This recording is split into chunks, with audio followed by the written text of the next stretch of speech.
माला जी से आग्रह है, ये सत्र का संचालन आपके हाथ में। माँ अहिल्या की नगरी में आज हम सभी का सौभाग्य है कि आंतरिक सुरक्षा और सोशल मीडिया इस तरीके के विषय पे सुनने के लिए एक ऐसे व्यक्तित्व को हम आज सुनने जा रहे हैं जो लगभग मुझे लगता है कि ऐसे जो सभी प्रमुख सेक्टर्स हैं जहां आप अपनी पहचान बना चुके हैं। विशिष्ट सेवा पदक आदरणीय मेजर सुरेंद्र पुनिया जी से आग्रह करती हूँ कि पहले वो अपना विषय लें, उसके बाद हम प्रश्न होंगे।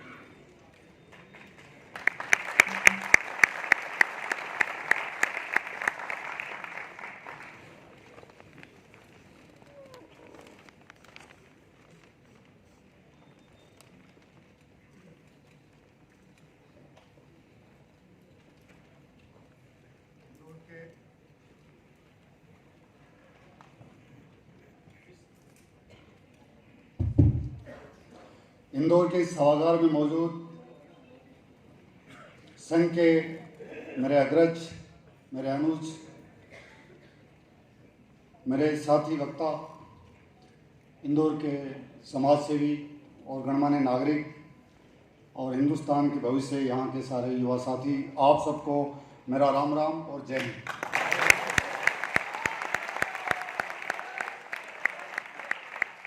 शुरू करने से पहले लंच करके आए, थोड़ी सी सब में जान है आई हुई है, तो मैं आपसे अनुरोध करूंगा मेरे साथ आप 3 बार भारत माता की जय बोलेंगे और आवाज़ इतनी बुलंद होनी चाहिए, इमरान खान का इलाज चल रहा है वो जाग जाए।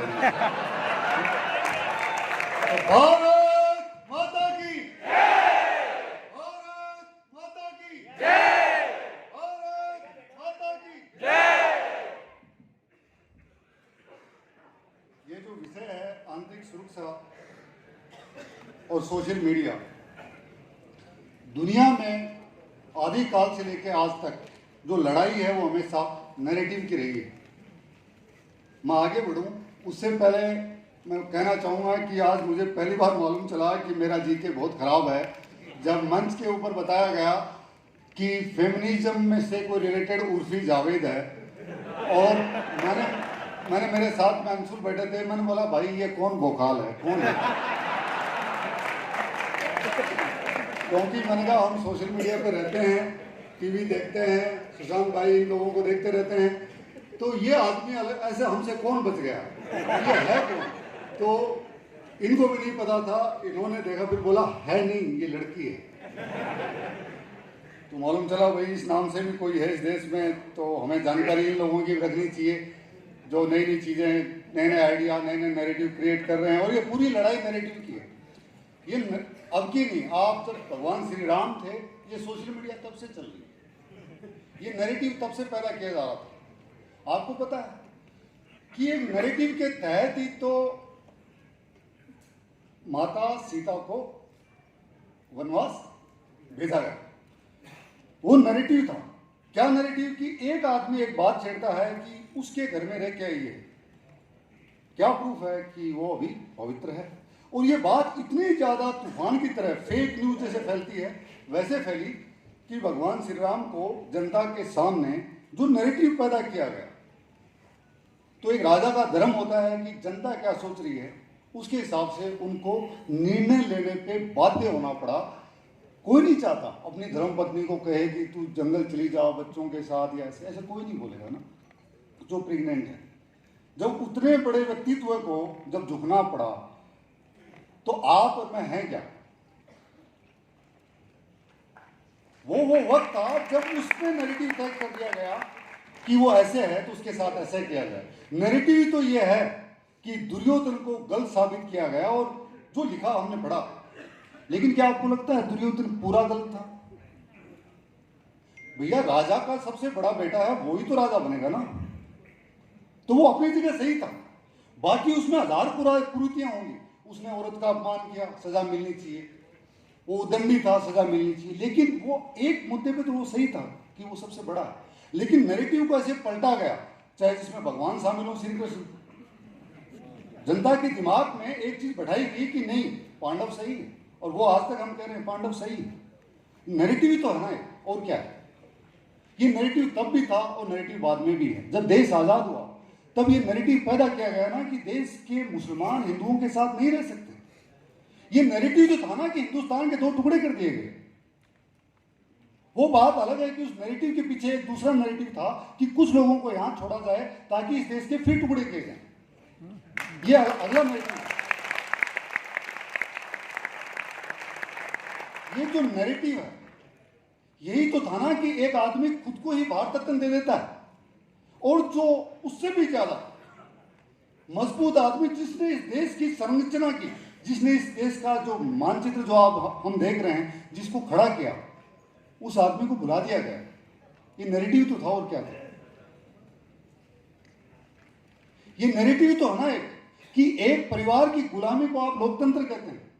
और हाँ, आगे बढ़ने से पहले मैं एक चीज और बोलूंगा कि जो मैं अच्छी चीज बोल रहा हूं वो विचार मेरी पार्टी बीजेपी और संघ के भी हैं, लेकिन जो चीज मैं खराब बोलूंगा, क्योंकि मैं भय से नहीं, मैं भावनाओं से बोलूंगा, तो उसमें हो सकता है कुछ ऐसी चीजें निकलें और कल को कोई बड़ा तूफान खड़ा हो जाए, तो उनकी जिम्मेदारी बाकी पार्टियों की तरह नहीं बोलूं कि वो उनकी व्यक्तिगत जिम्मेदारी थी, मैं पहले कह रहा हूं वो जिम्मेदारी मेरी होगी।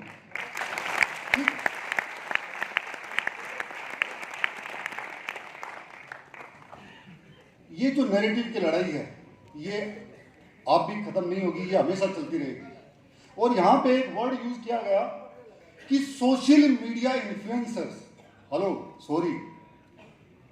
यहां पे जो एक नैरेटिव है भारत प्रथम राष्ट्र प्रथम जो सुशांत भाई ने कहा, एक नैरेटिव वो है, उसका समर्थन करने वाले सोशल मीडिया इन्फ्लुएंसर नहीं है।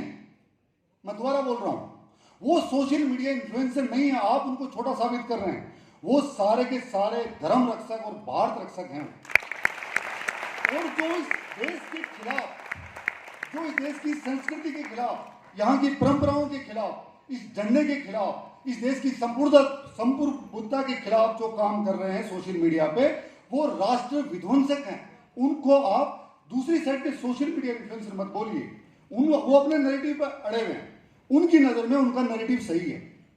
उनको आपसे, मैं आज अभी हमारे साथी से कह रहा था मैं कि अगर आज देश का सबसे बड़ा जो मॉडल है प्राइम मिनिस्टर भी अगर समुद्र मंथन कर दें, 10 बार कर दें, 10 बार उसमें विष निकल जाए और 10 बार उनके लिए पी लें, तो भी वो ये कहेंगे कि ये लोग फांसीवादी हैं, ये देश को तोड़ने में लगे हुए हैं, देश को हिंदू राष्ट्र बनाने में लगे हुए हैं। कुछ नहीं कर सकते आप। जो ब्रेन की जो सेटिंग है ना, जब गाड़ी चलाते हो, कुछ गाड़ियों में आजकल आता है ना स्पीड फिक्स कर देते हो, उनकी फिक्स हो रखी है भाई, आप कुछ नहीं कर सकते उसको, वो चलेगा, ऐसे ही चलेगा। बात यह है कि क्या आप उनके से लड़ने लायक हैं। मैं और अंशुल बात कर रहे थे कि सोशल मीडिया पे दो चीजें चलती हैं, एक फैंटेसी और एक फैक्ट्स। गलतियां हमसे भी होती हैं, और आप में से कुछ ऐसे साथी हैं, जब कई बार हम कुछ पोस्ट करते हैं भावावेश में या जल्दीबाजी में, तो जो हमें पता नहीं होता है कि ये सही है, तो वो मैसेज करके फोन करके बोलते हैं सर ये वाला सही नहीं, ये वाला, तो हम उसको डिलीट करते हैं, माफी मांगते हैं। माफी मांगने में कोई छोटा नहीं होता, क्योंकि सोशल मीडिया पे अगर हमें नैरेटिव तय करना है तो फैंटेसी के आधार पे नहीं, फैक्ट्स के आधार पे करना है। अगर आपने अपनी बात फैक्ट्स के आधार पर रखी तो हम ये नैरेटिव जीतेंगे। लेकिन आज अभी क्या हो रहा है, अभी तो हम रिएक्शनरी मोड में, वो खेलते हैं कबड्डी, वो तो खेल के चले जाते हैं, हम खेलने पूछते हैं, तब हम क्या करते हैं, वापस पाला वाला मान बनाते हैं, यार इधर रेत वेत ऐसे कर दी, तब तक वो दूसरे मैदान में दूसरा गेम खेल रहे होते हैं, वो वहां आग लगा देते हैं, वो वहां तक हम पूछते हैं, फिर वो तीसरी जगह आग लगा देते हैं, क्योंकि उनका जो यूनिटी है, उनका जो प्रतिबद्धता है अपने कोज के लिए, वो इतनी ज्यादा स्ट्रॉन्ग है कि उसको आप तोड़ नहीं पा रहे हैं। उसका कारण क्या है? उसका कारण है कुछ हमें सोशल मीडिया का थोड़ा सा शायद नॉलेज नहीं है कि ये कैसे काम करता है, दूसरा शायद हम यूनाइटेड नहीं है इसलिए, और तीसरा हमारे पीछे कोई बहुत बड़ा फंडिंग या पावर नहीं है। उनको फंडिंग मिलती है इस चीज़ की कि वो चरस पिए, गांजा पिए, देश के खिलाफ लगे, वो देश के खिलाफ नारे लगाएं, इस चीज़ के पैसे मिलते हैं। और अगर आप इतनी तेज भारत माता की जय बोल रहे हो तो आपको सिर्फ सांस के अलावा, पानी के अलावा मैं कुछ नहीं दे सकता भाई। तो प्रॉब्लम यहाँ है। अभी मैं आपके साथ कुछ चीज़ें शेयर करूँगा कि जो देश की जो इंटरनल सिक्योरिटी है उसमें क्या क्या इशू हैं। कुछ ट्रेडिशनल इशू हैं जो पहले भी चल रहे थे और आज भी चल रहे हैं। उनमें एक इस्लामिक टेररिज्म है जो सबसे ऊपर जो आ रहा है, वो एक इस्लामिक टेररिज्म है जिसमें कश्मीर को जकड़ रखा है। उसके बाद में नॉर्थ ईस्ट का इशू है। उसके बाद में जो लेफ्ट लिबरल जिनको आप माओवादी कहते हैं, और मैंने उनके लिए नया नाम इसलिए दिया क्योंकि जैसे सुशांत भाई ने कहा कि वो माँ बहन इनको सबको गालियां देते हैं, सोशल मीडिया पे आते हैं, तो आपको लगता है इतना आसान होता है? इतना आसान नहीं होता है। कई बार जब खुद पे लगता है, बहन को या वाइफ को या बच्चों को, तो आदमी थोड़ा सा सिस्टम हिलता है, क्योंकि हम सब भावनात्मक लोग हैं। ये लोग इस लिमिट तक जाते हैं कि आपको कैसे तोड़ा जाए, अंतिम लिमिट तक। मैं आपको एक एग्जांपल देता हूँ। मेरी सिस्टर प्रोफेसर है, तो वो एक दिन रात को उन्होंने मुझे फ़ोन किया और फ़ोन करके रोने लगी। मेरे को लगा कि भाई घर पे सब ठीक है, माँ बाप बूढ़े हैं, कि कुछ हो तो नहीं है। तो बोलती नहीं वो सब ठीक है। मैंने क्या, वो बोलती तू ये है ना, ये ट्विटर फेसबुक छोड़ दे। मैंने कहा भाई तेरे को क्या हो गया, ट्विटर फेसबुक तू तो लेफ्ट में नहीं है, तू क्यों बोल रही है? बोलती नहीं भाई, मतलब मेरी दोस्तों ने मेरे को ना कुछ स्क्रीनशॉट भेजे, ऐसी ऐसी गालियाँ मेरे बारे में ये वो दे रहे हैं। जुनून है, बहन है, तो उसको लगता है। तो इनको समझाना पड़ता है कैसे। मैंने बोला कि मैं घर पे बैठा था, तो मैंने बोला कि यार मैं आता हूँ थोड़ी देर में, बैठते हैं बात करते हैं। फिर मैंने बोला कहाँ पे दिया हुआ है, तो वहाँ जिसने जवाब दिया हुआ था, तो मैंने कहा इसको मैं रिप्लाई करता हूँ। तो उसने काफ़ी कुछ लिखा हुआ था, उसने कहा यू आर डॉग। तो मैंने उसके प्राइवेट मैसेज में जाके मैंने लिखा कि हेलो। तो उसने वापस आया कि डॉग यू आर हियर। मैंने कहा या I am loyal dog to India. ठीक है। तो बहन उसने मेरे को बोला कि मैंने मेरी मदर के लिए बोला, बहन के लिए बोला। पहले बोला कि तो तेरी वाइफ है मर जाए। मैंने कहा मैं सिंगल हूँ। तो बोला तेरी गर्लफ्रेंड है वो मर जाएगी। मैंने कहा वो मर गई 2000 में, अभी तो वो जन्नत में है। ठीक है। आप लास्ट तक उसको है ना बिल्कुल इज्जत के साथ बात करते रहिए उनसे। उनको लास्ट में ये औकात दिखा दीजिए कि जो आपकी भाषा है ना, जो इन्होंने बोला था सुशांत भाई ने, कि मैं ले ही नहीं रहा हूँ, ये तुम्हारे पे वापस आ रही है। एक स्टेज के बाद में वो खुद इतने शर्मिंदा होते हैं और दोबारा कभी भी वो प्लेटफॉर्म पे नहीं आते हैं। लेकिन आप में धैर्य होना चाहिए। आप चलेंगे, इतना कुछ बोलने वाले हैं आपको, ये मान के चलिए। घर के आसपास के लोग हैं, चाहने वाले हैं, उसको थोड़ा समझा दीजिए उनको कि ये ऐसा होने वाला है और इसको आप दिल पे ना लें। अगर मेरा कोई सच्चा दोस्त, भाई बहन, अगर वो मेरे को गाली देता है तो आपको बुरा लगना चाहिए। लेकिन ये एक वर्चुअल वर्ल्ड है, इसमें पता नहीं कहाँ पे इकबाल सिंह बैठा है, कहाँ क्या कर रहा है भी या नहीं, वो उर्फी जावेद है या और कुछ है, पता नहीं चल रहा। तो आप उसके बारे में टेंशन मत लीजिए।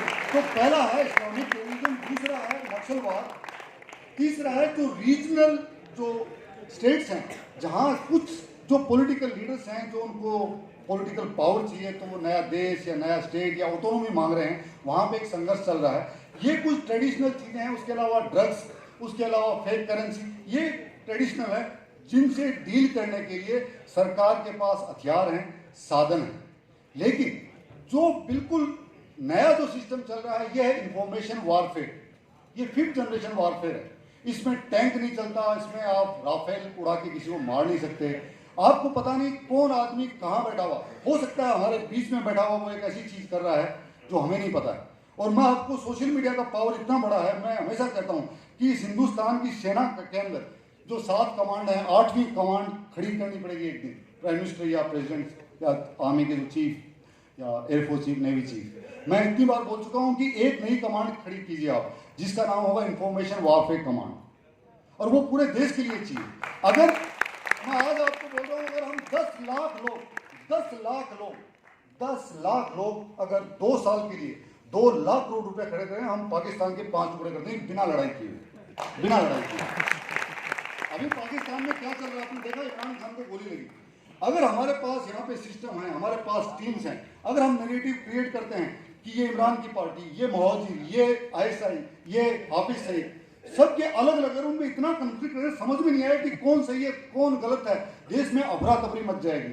ये अफरा तफरी आपके देश में जब कोविड हुआ था तो विपक्ष ने मचाई थी आपके देश में।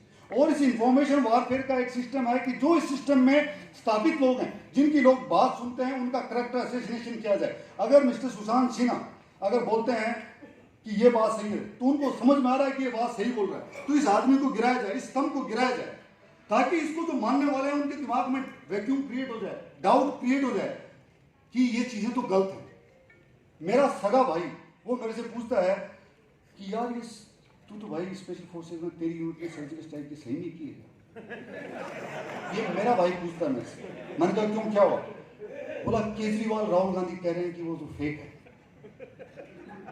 यानी कौन है लोग? ये इसी देश के लोग हैं ये आपके विपक्ष के नेता हैं। राजनीतिक प्रतिद्वंदता होनी चाहिए, जम के लड़ो, चुनाव लड़ो, जो विरोध करना कीजिए आप, लेकिन आपने देश की जो सबसे क्रेडिबल इंस्टीट्यूशन है आर्म फोर्सेज, आपने उसके ऊपर थूक दिया सबके सामने। आपने कह दिया कि सर्जिकल स्ट्राइक फेक है। सर्जिकल स्ट्राइक फेक कहने का मतलब ये नहीं होता कि नरेंद्र मोदी फेल है, इसका मतलब होता है भारत की सेनाएं फेल हैं, उनके ऊपर किसी का कोई भरोसा नहीं है। अगर मैं राहुल गांधी की जगह होता, मेरी लड़ाई नरेंद्र मोदी या केजरीवाल से हो सकती है, लेकिन जिस दिन सर्जिकल स्ट्राइक होती मैं शैंपेन की बोतल लेके जाता और मैं 10 फूके लेके जाता, एक प्राइम मिनिस्टर को देता, आर्मी चीफ उनको बोलता कि ये बोतल है तो आप खोलो, अगर मैं तो यहीं बैठ के पीने वाला हूँ क्योंकि आपने इतना अच्छा किया। और मैं बाहर आके बोलता कि हमारी लड़ाई राजनीतिक लड़ाई चलती रहेगी, लेकिन सेना ने जो किया है हमें गर्व है और हम फिर अंदर घुस के मारेंगे। मैं प्राइम मिनिस्टर का सपोर्ट कर रहा हूँ। मैं अनकंडीशनल लेटर लिख के आता प्राइम मिनिस्टर को कि देश की सुरक्षा के लिए जो कुछ करना है कीजिए, हमारा 100% सपोर्ट रहेगा। अगर मेरी पार्टी में किसी ने विरोध किया मैं उसको उसी वक्त निकाल के फेंक दूंगा। लेकिन क्या होता है कि केरला के अंदर किसी एक समुदाय विशेष को खुश करने के लिए सड़क के ऊपर जब पूरे स्टेट का यूथ प्रेसिडेंट आके गाय का गला काटता है तो पहले यह कहा जाता है कि वो पार्टी का नहीं है, और जब प्रूव हो जाता है कि वो पार्टी का है तो ये उसका व्यक्तिगत मामला है। ऐसा नहीं होता। फिर आप उसको घर पे लेके किस लिए लेके आए थे? आप किस लिए उसके साथ, और अभी भी पार्टी में क्यों नहीं निकाल देते आप? ये सब डिजाइन है। कुछ लोगों ने मेरे को कहा कि सैफ अली खान का जो बेटा उसका नाम तैमूर है। सबको अपने बच्चों को नाम रखने का हक है, लेकिन तैमूर कोई रखता है तो दर्द होता है। तैमूर नाम रखा नहीं गया है, यह आपको बताया गया है, यह आपको बताया गया है कि वो कौन आदमी था तैमूर, जिसने आपके पूर्वजों के गले काटे और जब 1.25 मन जनेऊ इकट्ठी होती थी तब वो खाना खाता था। जब कोई औरंगजेब की कब्र पे जाके बोलता है कि वो अलामा है, वो हमारे इस्लाम के वो हैं, इस देश का अगर नागरिक बोलता है तो वो सिर्फ औरंगजेब के लिए नहीं बोल रहा है, वो हमारे गांव को चीर के उसमें नमक मिर्ची ठूस रहा है। और अगर हम चुप बैठे हैं तो ये दोष हमारा है, उनका नहीं है। औरंगजेब इस देश का नायक नहीं हो सकता, डॉक्टर कलाम इस देश का नायक है, अब्दुल हमीद इस देश का नायक है। नैरेटिव देखिए आप, नैरेटिव देखिए किसी भी पॉलिटिकल पार्टी का, किसी भी मुस्लिम नेता ने आज तक डॉक्टर कलाम की जब वो डेथ हुई उनकी बरसी पे नहीं गए। जो हमीद साहब हैं जिनको परमवीर चक्र मिला, उनके लिए एक ट्वीट नहीं करते। मैं असउद्दीन ओवैसी का पूरा सब कुछ निकाल लीजिए आप, एक ट्वीट नहीं मिलेगा। क्यों? क्योंकि कलाम के हाथ में गीता रहती थी और तकलीफ वहां पे है, तो नैरेटिव चेंज हो रहा है।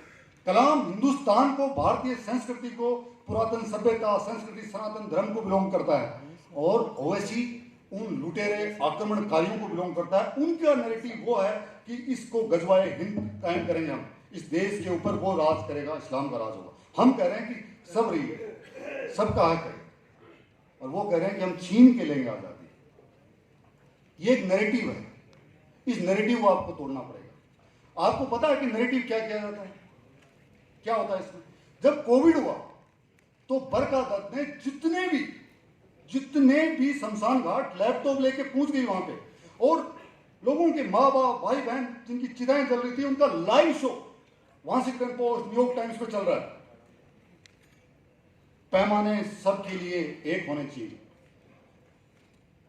सबके पिता, सबके माँ, चाहे हमारा दुश्मन भी क्यों नहीं हो, उनके लिए उतने प्रिय हैं और हमारे लिए दिल में उनके लिए रिस्पेक्ट है। जब बरखा दत्त जी के पिताजी की डेथ हुई कोविड में, मैंने कहा कि भगवान उनकी आत्मा को शांति दे, लेकिन हमें उनका लाइव अंतिम संस्कार दिखा सकती हैं क्या आप?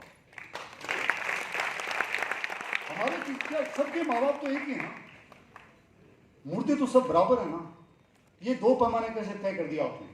आप एक आतंकवादी को कहते हैं कि बूला भटका एक पूर हेडमास्टर सन, ऐसे नहीं कहा जाता है। जब राजदीप सरदेसाई पार्लियामेंट के अंदर जाके कहता है कि टेरर अटैक हो गया है, सबसे जल्दी अंदर घुसिए और हंसते शाम को जल्दी पार्टी करेंगे, ड्रिंक करेंगे, दैट शोज कि तुम्हारे लिए क्या इंपॉर्टेंट है कि हमें ये खबर दिखानी है। तुम्हारे दिल में इतना भी नहीं हुआ कि देश के पार्लियामेंट पर अटैक हो गया और तुम करो पार्टी करेंगे। इस देश की कॉमर्शियल कैपिटल में अटैक किया गया। नैरेटिव देखिए आप, बॉम्बे में अटैक हुआ, टीवी के ऊपर लगातार रिपोर्ट हो रही है, उस रूम में ये हो रहा है, वहां पे ये हो रहा है, और पाकिस्तान में बैठे लोगों को मालूम चल रहा है क्या हो रहा है। कारगिल में भी यही इन्होंने किया था, और उसके बावजूद लास्ट पे ऐसा नैरेटिव बनाया गया कि ये अटैक से लोगों का ध्यान भटकाने के लिए मुंबई वापस सड़कों पे आ गई है। ये नैरेटिव क्यों नहीं बनाया कि हिंदुस्तान का हर आदमी आग में झुलस रहा है, बदला मांगता है, आज वहां हुआ है, कल यहां होगा, परसों वहां होगा, लेकिन नहीं, मुंबई वापस सड़कों पे आ गई। इतनी हिम्मत दिखाई इन लोगों ने, सब लोगों ने, कि उन्होंने भूल गए आतंकवाद को, वापस सड़कों पे चल रही है जिंदगी। ये नैरेटिव आपको वहां से फीड किया जाता है। पूरा लड़ाई सिर्फ नैरेटिव का है। जब सर्जिकल स्ट्राइक में जो सोल्जर गए, उनमें से मेरे एक जूनियर थे जिनको पैर में गोली लगी थी, सिर्फ एक आदमी को गोली लगी पूरे ऑपरेशन में। जब मैंने पहली बार बात की तो उसने मेरे को, नाम नहीं लेना चाहिए, उसने मेरे को बोला कि सर अभी तो मेरा मन ऐसा कर रहा है कि मेरे सामने ये 2 आदमी 3 आदमी आ जाएं तो मैं जो बची हुई है मैं उनके अंदर निकाल दूँ। क्यों? क्योंकि दिल में दर्द होता है। वो बोल रहा है कि सर मैं किसके लिए मर रहा हूँ यार, मैं क्रॉस द बॉर्डर, मेरे माँ बाप, बीवी, बच्चे, भाई बहन, यार दोस्त सब छुट गए, और 1 वे टिकट है। सर्जिकल स्ट्राइक ऐसा नहीं है कि यहाँ बाथरूम जाके आप आ रहे हो वापिस, ऐसा नहीं है। आप एक उस देश के पास, उसकी सीमा में घुस रहे हो जिसके पास परमाणु बम और बंदरों के हाथ में उतरा है, कभी भी गला खुद का काट लें, किसी का कान काट दें, वहां पे जाके आ रहे हो। जब आपने उनको इतना डिग्रेड कर दिया, उनको दिखा दिया आपने कि आपने फेक, आप कैपेबिलिटी नहीं, आपने जनसंख्या वर्दी, ये जो इंटरनल सिक्योरिटी का इतना बड़ा मुद्दा है। मोरबी के अंदर पुल गिरा, एनडीटीवी न्यूज दिखा रहा है, बहुत भीड़ थी, पुल गिर गया। हाँ भाई बहुत पुल थी, पुल गिर गया, गलत हुआ, नहीं गिरना चाहिए, बहुत लोग इसमें जिम्मेदार हैं, लेकिन तुम ये क्यों नहीं दिखाते कि बहुत जनसंख्या बढ़ने से देश टूटने वाला है? क्यों नहीं दिखाते? क्यों नहीं दिखाते? दोस्तों, जब अयोध्या गए, राम मंदिर की जो पूजा हो रही थी, मूर्ति स्थापना रखी जा रही थी गर्भगृह में, मैं घर पे बैठा और मेरे पिताजी खेत में बूढ़े आदमी थे, तो वो भी आ गए कि आज देखते हैं कि भाई भगवान राम का चलो फाइनली हमारे जीते जी कुछ तो बन रहा है, सब बैठे। तो मैं बीच बीच में मैं चैनल चेंज कर रहा, तो वो इतने तुझे क्या देख रहा तू एनडीटीवी में, बार बार क्या देख रहा, तो मैंने एनडीटीवी लगाया। तो एनडीटीवी में आने वाली खरीफ की फसल में ये होने वाला है, किसानों को ये पूरे देश में गर्भगृह दिखाया जा रहा है, और वहां पे रबी की फसल दिखाई जा रही है। थोड़ी देर बाद में मैंने वापस ऐसे चेंज कर रहा था, तो बोलता है कि 3 महीने बाद में जब बारिशें खत्म हो जाएंगी फिर डेंगू होगा, क्या क्या हो रहा है, फिर डेंगू की बात चल रही है। 1.5 घंटे बाद में देखा तो यूरोप के किसी म्यूजियम जो जू होता है उसमें भालू ने ये किया, चिंपांजी ने ये किया। ऐसे यार क्या सीन है, मतलब ये एक अलग नैरेटिव है। वो दिखाना ही नहीं चाहते उन चीजों को कि आप जाग जाएं। जिस दिन जाग गए ना, आप कान पकड़ के उनको नीचे बैठा देंगे, वो आपको जागने नहीं देना चाहते। कई बार अगर आपको, मैं आज बता रहा हूँ, घर में है ना, वाइफ को कभी बोलना, हस्बैंड को बोलना कि आप टीवी चला दें बीच में एनडीटीवी, आप कहीं बाथरूम से निकल रहे हैं, किसी दोस्तों से बात करें, तो आपको अचानक एहसास होगा कि ये इंडिया की न्यूज़ चल रही है, पाकिस्तान की, कहाँ के आज़ाद कश्मीर कहाँ का चल रहा है, ये किसके बारे में हो रहा है, हो क्या रहा है। एकदम नैरेटिव सुबह से लेकर शाम तक, ऐसा नहीं हो सकता। आप मीडिया में आप दिखाइए, सरकार की कमियां दिखाइए, और सरकार को रास्ता भी दिखाइए, और पत्रकार ही दिखाते हैं आईना, और कोई नहीं दिखा सकता। साहित्यकार, पत्रकार, कवि, ये लोग ही सरकार और समाज को आईना दिखाते हैं। लेकिन अगर वो आईना ही वो ऐसा है कि जिसमें उनका ही उनका नैरेटिव दिखे, तो इसका मतलब कुछ तकलीफ है। देश की जुडिशरी, यहाँ काफी वकील भी बैठे होंगे, पढ़े लिखे हैं, I am using very strong word, incompetent and inconsistent judiciary है। नैरेटिव क्या है मैं आपको भी बताता हूँ। अभी जस्ट कुछ दिन पहले जजमेंट है कि एक जज साहब बोल रहे हैं, सुप्रीम कोर्ट के जज साहब बोल रहे हैं कि हिजाब स्कूल में पहनने का लड़की का खुद का हक है। वो वकील बोले जा रहा है कि वो इंस्टीट्यूशन है, सब समान है वहां पे, बोला नहीं उसका खुद का निजी हक है, वो कुछ भी पहने। लेकिन अगर मैं उस जज को ये पूछूं कि मैं हिंदू हूं और मैं धोती कुर्ता और एक गमछा और यहाँ पे तिलक लगा के या 3 माला लगा के, एक माला डाल के ऊपर मैं पूछूं और मैं बोलूँ राम राम साहब बताओ कहाँ से शुरू करें जज साहब, तो आप बोलेंगे कि ये कर रहा है, क्या आप आने देंगे मुझे? आप कहते काला कोट पहन के, ये पहन के आइए, नी लोड के ये कीजिए। अगर ऐसा ही है तो कल हमारे बच्चे लंगोट पहन के स्कूल में क्यों नहीं जा सकते? क्यों नहीं जा सकते? हमारी लड़कियों को लेके नहीं, लड़के तो जा ही सकते हैं ना, मतलब। और कुछ हमारे जो नागा जो साधु वो है वो क्यों नहीं जा सकते, उनको भी पढ़ने का हक है।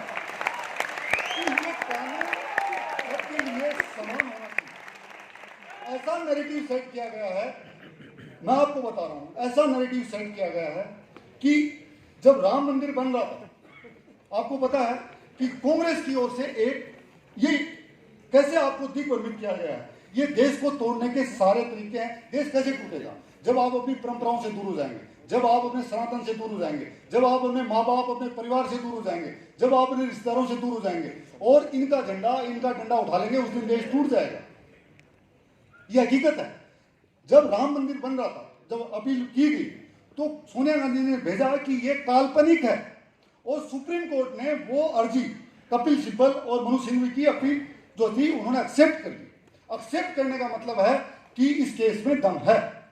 एक्सेप्ट करने का मतलब यह है कि दम है, क्योंकि सुप्रीम कोर्ट बहुत सारी अर्जियां बाहर फेंक देता है कि क्या बकवास है, फेंक उसको। इसका मतलब है कि वो मानते हैं, उनमें से उनको थोड़ा डाउट है कि राम काल्पनिक है। चलो मैं बोल रहा हूँ, चलो मान लिया काल्पनिक है, तो भाई साहब 1947 से लेके 2020 तक, 17, 18, 19, 20 तक आप हर रामनवमी की छुट्टी क्यों मना रहे थे? आप क्यों मना रहे थे?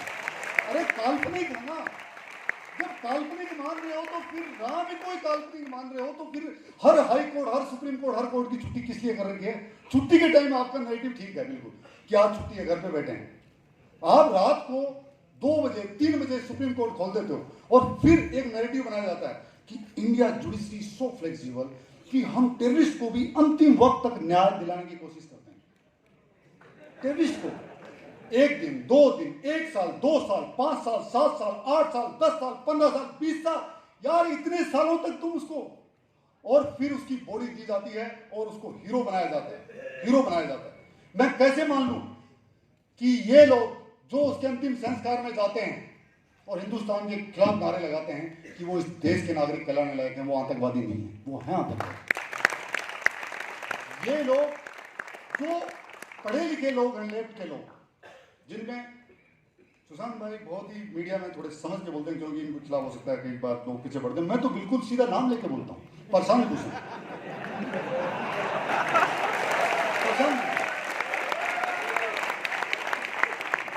मैं आपको एक चीज बताऊंगा, प्रशांत भूषण ने बुरहान वानी पे बरका दत्त ने एक नया नैरेटिव तैयार किया। प्रशांत भूषण ने सुप्रीम कोर्ट के अंदर एक अपील की कि बुरहान वानी को, एक शरीफ आदमी को भारतीय सेना ने मारा। पूरा देश कह रहा है कि बुरहान वानी आतंकवादी है, एक कह रही है कि गरीब हेडमास्टर का बच्चा है, मतलब नैरेटिव देखिए अलग चल रहा है। प्रशांत भूषण कहता है कि एक शरीफ आदमी को भारतीय सेना ने मार दिया घर में जाके। पाकिस्तान के अंदर प्रशांत भूषण की फोटो लगती है कि इस देश का one of the top lawyer, supreme court का सबसे बड़ा वकील, ये कह रहा है इसका मतलब सही में जानबूझ के मारा गया।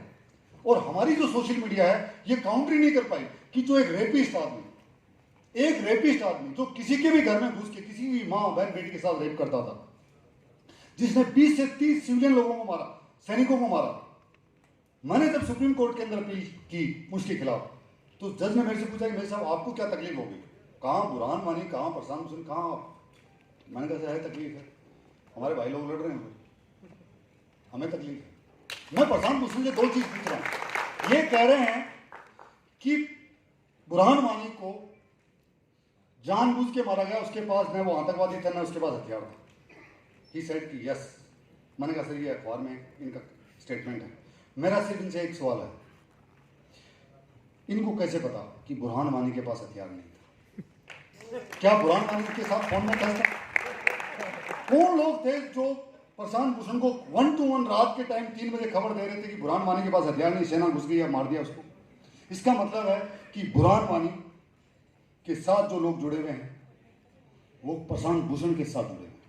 बुरहान वानी के साथ कौन जुड़े हुए हैं? बुरहान वानी के साथ हर आदमी वो जुड़ा हुआ है जो इस देश को तोड़ना चाहता है, इस देश के सनातन धर्म को खत्म करना चाहता है। तो वही लोग प्रशांत भूषण के साथ जुड़े हुए हैं, वही लोग। और आप बोलते हो जो नया एक नैरेटिव देश में तैयार हो रहा है, सोशल मीडिया कैसे काम करती है अंशुल बताएंगे, लेकिन मैं आपको बता रहा हूं, मैं यूएस गया, आप कैलिफोर्निया में जाइए, टोरंटो में जाइए, अरविंद केजरीवाल के लिए 50-50 लोगों की टोली बैठती है, खालिस्तानी लोगों की, और एक एक आदमी सोशल मीडिया के अकाउंट हैंडल करता है, ट्विटर के अलग अलग नाम से, इकबाल, राम सिंह, श्याम सिंह, सनी, ये वो, नम्रता, सब फेक अकाउंट, सब आपस में मिले हुए हैं। एक ट्वीट होता है उसको वो शेयर करना शुरू करते हैं, एक ट्वीट होता है उसको रीट्वीट, ये मतलब एक आदमी आपने ट्वीट किया, मैंने 50 अकाउंट से उसको रीट्वीट किया, फिर आपस में किया। सोशल मीडिया का जो एल्गोरिथम है ट्विटर का, उन्होंने केजरीवाल की जो ये अर्बन नक्सल्स की टीम है उसके ट्विटर के एल्गोरिथम को उन्होंने मात दे दी, उन्होंने खत्म कर दिया उसको। जब चाहते हैं, जैसे चाहते हैं वैसे लोग करते हैं। वो आदमी जो कहता था कि राम मंदिर की जगह कोई हॉस्पिटल बना दो, वो ये कर दो, वो आदमी आज कह रहा है कि मैं राम मंदिर के दर्शन कराऊंगा, और आपको समझ में नहीं आ रहा है। ये एक पूरा बना बनाया चिट्टा है जो हर आदमी अलग अलग तरीके से अटैक कर रहा है। और जो इंटरनल सिक्योरिटी है, देश को बाहर से नहीं तोड़ सकते आप, सेनाएं इतनी मजबूत हैं कि वो उसका मुकाबला कर लेंगे, लेकिन देश के अंदर जो हो रहा है, पॉपुलेशन कंट्रोल, डेमोग्राफी जो चेंज हो रही है, केरला में, बंगाल में, कश्मीर में पहले हो गया था, ये जो असंतुलन हो रहा है और जो फोर्स रिलीजियस कन्वर्जन हो रहा है, अगर आपने नहीं रोका तो थोड़े दिनों में, थैंक यू वेरी मच, बता रहा हूं, सही बता, बुरा मत मानना, ऐसा होगा, घरों से निकाला जाएगा, किया जाएगा। जिस दिन 35% पॉपुलेशन होगी उस दिन ये किया जाएगा, ऐसा होने वाला है। आप बिल्ली है ना, कबूतर सोचता है कि बिल्ली नहीं खाएगी आंख बंद करने से, ऐसा नहीं होता। बिल्ली का धर्म है कबूतर को खाना, वो खाएगी, उनका मकसद है गजवाए हिंद, वो अपने काम पे लगे हुए हैं। क्या आप अपने काम पे लगे हुए हैं? आप लगे हुए हैं सोशल मीडिया का एक कॉन्क्लेव। मैं चाहूंगा कि आप लोग, हर आदमी सोशल मीडिया पर है, फैक्ट्स के आधार पे आप अपनी बात रखिए, अपने डिजिटल प्रिंट्स रखिए, आपकी बातों में बहुत दम होता है। हम लोग भी आप लोगों को फॉलो करते हैं, हम देखते हैं कि आप लोग क्या लिख रहे हो। बड़े से बड़ा आदमी, मैं बता रहा हूँ, प्राइम मिनिस्टर मोदी जी के साथ में था, उनका जो स्पीच जब चल रहा था तो किसी ने पूछा, सर हर जगह नया स्पीच देते हो, हर जगह नया स्पीच देते हो। उन्होंने बोला कि देश के अंदर 50 करोड़ लोग सोशल मीडिया पे हैं, मैं देखता हूँ लोगों के क्या विचार है, लोगों के क्या मुद्दे हैं, देश की आवाज़ फिर मैं बोलता हूँ। वो आदमी रिसर्च कर रहा है, आप भी पढ़िए, आप भी एक सब्जेक्ट लीजिए। अगर आपने धर्म का लिया, आपने इंदौर की कल्चर का लिया, आपने इंदौर के मंदिरों का लिया, आपने इंदौर के एजुकेशन का लिया, आपने इंदौर के साफ सफाई के लिए एक सब्जेक्ट पकड़ लीजिए और इतना आंसुल की तरह उस पर की बीटिंग कि लोगों को पता चलना जाना चाहिए कि सच ये है, और लोग आपकी बात मानने लगे और उनका नैरेटिव टूटने लगे। मैं एक दो चीज़ और बोलूँगा, मेरे को बोला है इन्होंने कि शायद समय कम है और भावनाओं में आ जाते हैं तो फिर कुछ ज़्यादा बोलने लग जाते हैं हम लोग। कुछ चीज़ें और हैं, मैंने जुडिशरी के बारे में बोला, दूसरा है बॉलीवुड के बारे में। मैं ये बोलूँगा मैम, इसके बाद में आप पूरा बॉलीवुड है, ये बोलना जरूरी इसलिए है क्योंकि जो हमारे बच्चे हैं, छोटा बच्चा जो पर्दे पे देखता है, उसके मेंटल इंप्रेशन, मैं डॉक्टर बोल रहा हूँ, बहुत ज़्यादा उसका उन चीज़ों से सीखता है। जो सामने विजुअल इफेक्ट्स होते हैं उनसे बहुत ज़्यादा सीखता है हर छोटा बच्चा। इस देश का जो बॉलीवुड है उसने एक नैरेटिव बनाया हुआ है और वो नैरेटिव दुबई गैंग डिसाइड करता है कौन सी मूवी आएगी। आपका तिलक लगाने वाला हर आदमी गुंडा, मवाली, रेपिस्ट दिखाया जाएगा, और अगर वो शिवलिंग को भी लेके भागेगा तो आप कुछ नहीं बोल सकते। वो ये कहेगा आके कि शिवलिंग के ऊपर आप दूध क्यों चढ़ाते हैं, लेकिन वो कभी ये नहीं पूछेगा हिजाब क्यों नहीं हटाया जाए, वो ये नहीं बोलेगा कि ट्रिपल तलाक क्यों नहीं खत्म किया जाए, वो कभी ये नहीं बोलेगा कि हमारी बहनों के भी 2 बच्चों से ज़्यादा बच्चे नहीं होने चाहिए, वो कभी नहीं बोलेगा। वो शादी करेगा, ऐसे करेगा, किससे करेगा वो भी आपको पता है। वो नाम रखेगा तो तैमूर रखेगा, वो आपको एक मैसेज है, आपको मैसेज है, आप उनको फंड कर रहे हैं। वो जाके टर्की के राष्ट्रपति की बेगम के साथ बैठेगा और आप उसकी मूवी देखेंगे। टर्की का राष्ट्रपति कहता है कश्मीर भारत का हिस्सा नहीं है, नहीं है भारत का हिस्सा, और भारत का हिस्सा नहीं है कहने वाला देश का दुश्मन है, और जो उसके साथ बैठने वाला है वो भी उतना ही बड़ा दुश्मन है। तो आमिर खान भी उतना ही बड़ा दुश्मन है। बहुत सारे एक्टर हैं, अरे हर गली में मिलते हैं एक्टर भाई साहब, उनकी एक्टिंग उनसे अच्छी है, लेकिन वो देश के साथ गद्दारी नहीं करते वो लोग। क्या आमिर खान को पता नहीं है टर्की का राष्ट्रपति कोई छोटा मोटा गली का नहीं आदमी है, पान नहीं बेचता है, वो इतनी बड़ी कंट्री है, और उसका राष्ट्रपति जब बोल रहा है लाल सिंह चड्ढा की मूवी बनाता है और जाके वहां बैठता है, आप लोग मूवी देखते हैं, आप फंड कर रहे हैं उनको, आप फंड कर रहे हैं, आप हिंदुस्तान के सैनिकों की मौत का सौदा कर रहे हैं इन लोगों की मूवी देख के। नहीं हो सकता है, ये नैरेटिव चेंज करना पड़ेगा। इनको सड़क पे लेके आ जाइए आप इनकी मूवी मत देखिए। जो देश के खिलाफ अगर मैं बोल रहा हूं तो मेरे भी कपड़े उतार दीजिए आप, कोई भी हो, कोई भी क्यों नहीं हो। देश से बड़ा कुछ नहीं है, समाज से बड़ा कुछ नहीं है, देश की संस्कृति से बड़ा कुछ नहीं है। अगर देश रहेगा तब रहोगे ना आप। 65 कंट्रीज को बना दिया इन्होंने, 65 कंट्रीज को बना दिया है, आपके सामने सामने बनाया है, और हर साल बनाते हैं, हर साल बनाते हैं। आपको तोड़ दिया, आप जाट हैं, आप कायस्थ हैं, आप राजपूत, आप शर्मा, आप वर्मा हैं, आप बिश्नोई, आप अग्रवाल हैं, आप गुप्ता जी हैं, आप ये हैं। इन्होंने इनको बोला क्या कभी? बोला क्या इनको? नहीं बोला। एक साथ खड़े होते हैं और दिन में 5 बार आपके मुंह पे बोलते हैं कि हम ही हम हैं, बाकी कोई नहीं है, और जो हमें नहीं मानता उनको हम नहीं मानते, उनको खत्म करेंगे। आपके मुंह में बोलते हैं। आप कहां की बात कर रहे हो?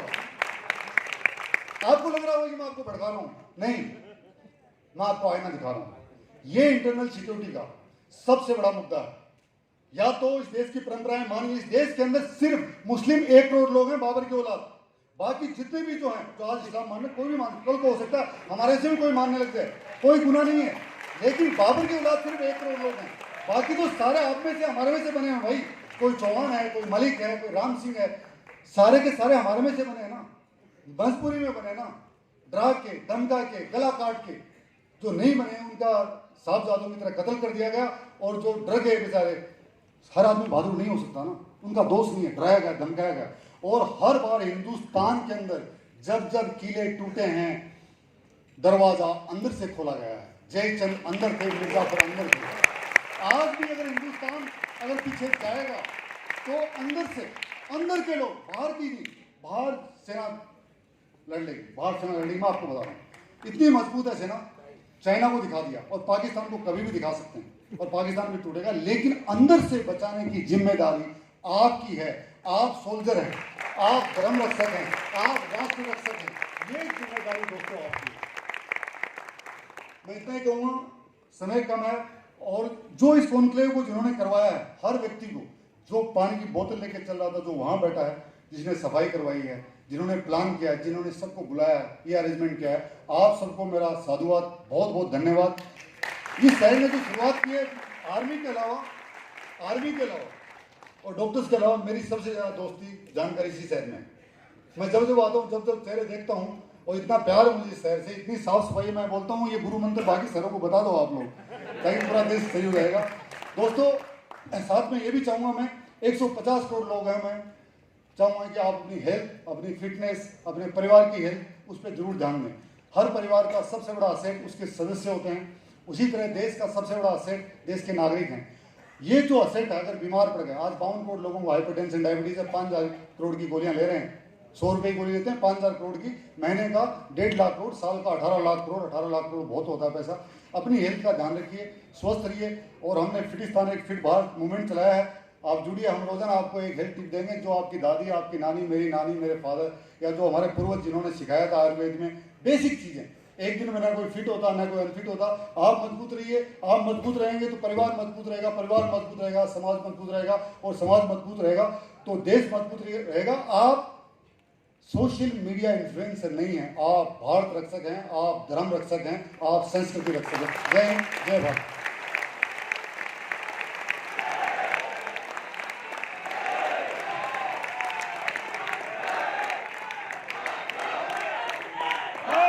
फिर जोर से बोलते हैं, आवाज बुलंद होनी चाहिए। भारत